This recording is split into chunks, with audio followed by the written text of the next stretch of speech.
Rotterdam è una delle città più moderne e dinamiche dei Paesi Bassi. La sua storia è altrettanto affascinante e complessa.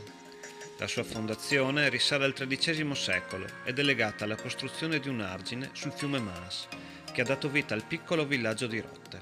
Secondo una leggenda, Rotte era il nome del pescatore che per primo costruì la sua casa lungo il fiume. Nel corso dei secoli successivi, Rotterdam si è sviluppata come un importante porto commerciale grazie alla sua posizione strategica lungo il fiume Maas, che la collega dal Mare del Nord al resto del mondo.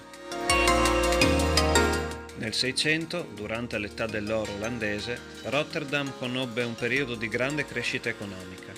La città divenne un centro di commercio internazionale grazie alle sue flotte mercantili e al commercio con le colonie olandesi. Uno degli eventi più significativi della storia di Rotterdam fu il bombardamento tedesco del 14 maggio 1940.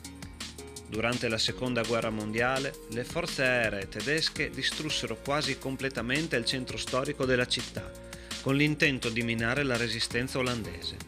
Questo evento segnò un punto di svolta drammatico nella storia della città, che dovette ricostruire gran parte della sua infrastruttura. Dopo la guerra, Rotterdam divenne simbolo di ricostruzione e innovazione. La città si reinventò come un centro moderno, con un'architettura all'avanguardia che rifletteva la sua volontà di riprendersi e guardare al futuro. Tra gli esempi più noti di questa nuova architettura ci sono le case Cubo e il porto di Rotterdam, che è diventato uno dei porti più grandi e trafficati del mondo.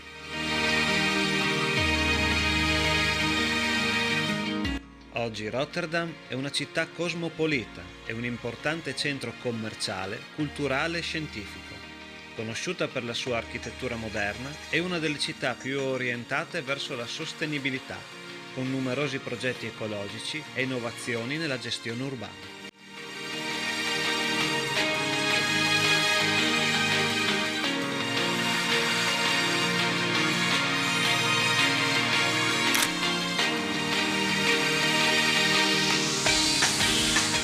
Le case Cubo furono progettate da Piet Blom come parte di un progetto più ampio per rinnovare la zona di Rotterdam.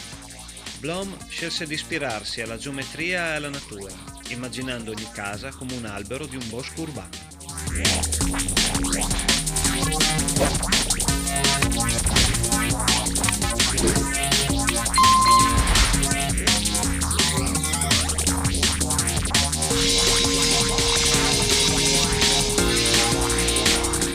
Anche se il design delle case Cubo è affascinante, vivere in una di queste abitazioni non è per tutti, a causa dei particolari angoli e della disposizione atipica degli spazi.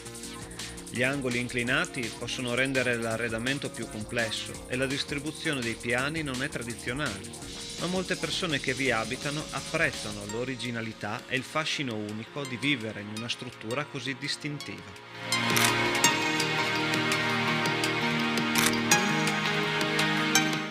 Nonostante la modernità e la sua architettura contemporanea, Rotterdam conserva molti miti e leggende. Una delle leggende più cupe di Rotterdam riguarda la Bloedstraat, via del sangue, che si dice sia stata teatro di una tragedia. Secondo la leggenda, durante un conflitto tra due famiglie nobili, un'intera famiglia fu massacrata sulla strada.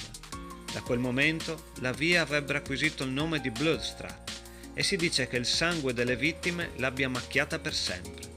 Si racconta che chiunque passi per la via di notte possa ancora sentire il rumore dei passi delle anime tormentate.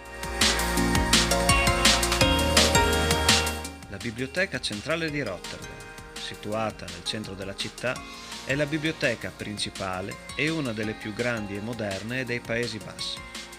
Questo imponente edificio, progettato dall'architetto Joop Coenen, è stato inaugurato nel 1983 e offre un'ampia varietà di risorse, è un punto di riferimento culturale e un centro per eventi, conferenze e attività educative.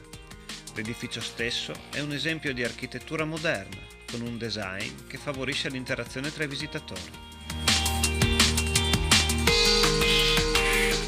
Oltre alla sua moderna bellezza architettonica e al dinamico sviluppo, Rotterdam è un luogo ricco di miti, leggende e storie misteriose che arricchiscono la sua identità culturale.